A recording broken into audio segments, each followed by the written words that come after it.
नमस्कार प्यारे विद्यार्थियों, कैसे आप सभी। आरबीएसई बोर्ड के विद्यार्थियों के लिए एक बहुत महत्वपूर्ण अपडेट है। वे विद्यार्थी जो क्लास 9, 10, 11, 12 के जो विद्यार्थी हैं उनके लिए एक महत्वपूर्ण अपडेट है कि अब आपकी जो परीक्षाएं हैं वो किस लेवल पर होने वाली है। परीक्षाओं का जो लेवल है वो कैसा रहने वाला है, एग्जाम का पैटर्न कैसे रहने वाला है, आपका अंक भार कैसे रहने वाला है।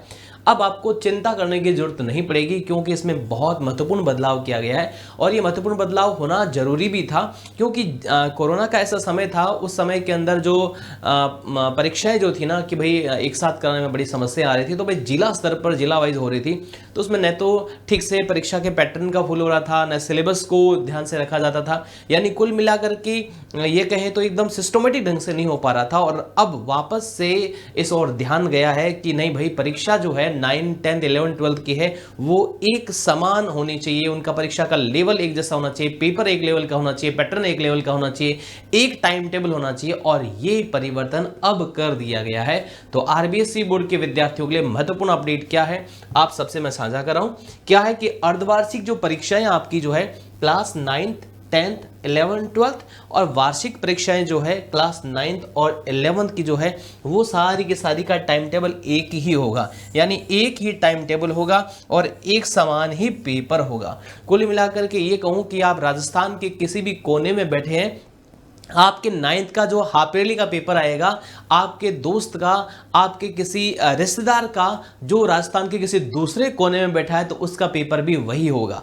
आपके किसी पेपर में कोई क्वेश्चन जितने अंक का होगा तो राजस्थान के किसी दूसरे जिले में बैठे हुए आपके किसी रिश्तेदार के बच्चे का भी उसी अंक का ही होगा। यानी आप कंपैरिजन कर सकते हैं, आप पता लगा सकते हैं, पेपर का पूछ सकते हैं भाई आपका कैसा गया है। सेम पैटर्न रहने वाला है। कुल मिलाकर के जो बोर्ड का, जैसे राजस्थान बोर्ड की मैं बात करूं, राजस्थान बोर्ड की 10वीं की कोई परीक्षा देता है, 12वीं की परीक्षा कोई विद्यार्थी देता है, तो उसका पूरे राजस्थान में वो कह सकता है भाई मेरा क्वेश्चन आया था ये, आपका कैसा है, तो उसका भी वही क्वेश्चन आएगा, उसमें कोई परिवर्तन होता नहीं है। तो अब वो 9th, 10th, 11th, 12th का हाफ ईयरली एग्जाम पूरे राजस्थान में एक ही टाइम टेबल होगा, एक जैसा ही पेपर आएगा। और जो 9th और 11th का जो एनुअल एग्जाम है वो भी पूरे राजस्थान स्तर पर एक जैसा होगा, एक ही टाइम टेबल होगा, है ना। पेपर भी सबका समान होगा और टाइम टेबल भी सबका एक ही होगा। हम बात करते हैं कि ये पैटर्न जो अब लागू किया जाएगा, इस पैटर्न में कौन कौन सी समस्याएं आने वाली है, किस किस तरह की समस्याएं और कौन कौन से समाधान उसके हो सकते हैं और क्या क्या अच्छी चीजें इसमें होने वाली है, उस पर बात करते हैं। तो समस्याओं की बात करते हैं तो प्रश्न पत्रों की सुरक्षा जो है वो बड़ी समस्या रहेगी। एग्जाम के भी जो पेपर है उसको सुरक्षा को लेकर के बड़ी समस्या रहने वाली है क्योंकि एक पेपर भी अगर आउट हो जाता है तो पूरे राज्य की जो परीक्षा है वो प्रभावित होगी। दूसरा बात करते हैं शिक्षकों की कमी। जब एग्जाम आपका एक साथ कराओगे, पूरे राजस्थान के लेवल पर कराओगे, तो जो रिक्त पद है उसकी वजह से शिक्षकों को भी समस्या हो सकती है।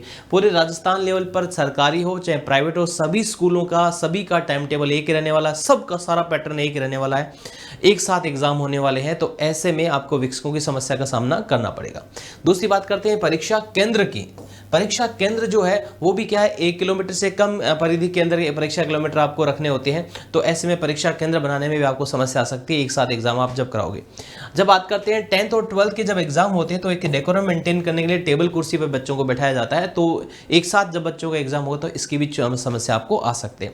टाइम टेबल बनाने में बड़ी समस्या है कि भाई सबसे बड़ी चुनौती का काम टाइम टेबल बनाना है। इसका कारण क्या है, क्योंकि अलग अलग जिलों में स्थानीय जो जिला वाइज अवकाश जो होते हैं ना अलग अलग होते हैं, तो ऐसे में सभी जिलों में कब कब कौन सा अवकाश होता है इसको ध्यान में रख करके टाइम टेबल बनाया जाएगा, तब जाकर के बात बनेगी। तो ये भी एक चुनौतीपूर्ण कार्य है, तो ये समस्याओं का सामना करना पड़ सकता है। लेकिन अच्छी बात क्या, इनका समाधान तो समय रहते किया जा सकता है। अच्छी बात क्या है, एक परीक्षा पैटर्न के कौन कौन से बढ़िया वाले फायदे हैं, बोर्ड परीक्षा का पूर्व अभ्यास हो जाएगा। यानी वे विद्यार्थी जो 9th क्लास के अंदर है, 11th क्लास के अंदर है, तो उन विद्यार्थियों को 9th वालों को 10th का और 11th वालों को 12th में आने से पहले ही उनको पता चल जाएगा अच्छा ऐसे एग्जाम देना होगा मैं बोर्ड का।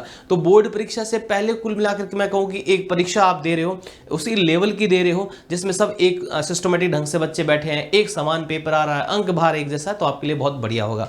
इंपॉर्टेंस जो है ना हाफ ईयरली एग्जाम की, एनुअल एग्जाम की और बढ़ जाएगी। जो हल्के में ले लेते हैं ना बच्चे, अब हल्के में नहीं लेंगे कोई भी। क्यों? क्योंकि जिला स्तर पर नहीं है, अब पूरा मामला राज्य स्तर पर है। तो इंपॉर्टेंस जो है एनुअल एग्जाम की और हाफ ईयरली एग्जाम की और ज़्यादा बढ़ जाएगी, क्लास 9, 10, 11, 12 सबकी। गुणवत्ता की बात करते हैं तो परिणाम की गुणवत्ता भी बढ़ जाएगी, परिणाम जो रिजल्ट है उसकी गुणवत्ता भी बढ़ जाएगी, क्योंकि जिला स्तर पर जो पेपर बनाया गया उस पेपर के आधार पर आपको अंक प्राप्त किए। एक रूपता सबसे जो है वो अच्छी बात है। एक रूपता का मतलब यहां पर ये होगा पूरे राज्य के अंदर अंकभार पेपर का एक जैसा होगा, परीक्षा का पैटर्न एक जैसा होगा, तो इसमें विद्यार्थी को क्या है सहूलियत रहेगी, विद्यार्थी को अलग अलग जिलों का देखने की आवश्यकता नहीं है, पूरे राज्य में एक जैसा पैटर्न हुआ। तो आपका इस पैटर्न के बारे में क्या कहना है, और ये जो परिवर्तन आरबीएसई बोर्ड में किया जा रहा है अभी, जो पहले से था, कोरोना के समय से पहले से था, वो आपको कैसा लग रहा है, कमेंट बॉक्स में लिख के जरूर बताइएगा। Thank you so much.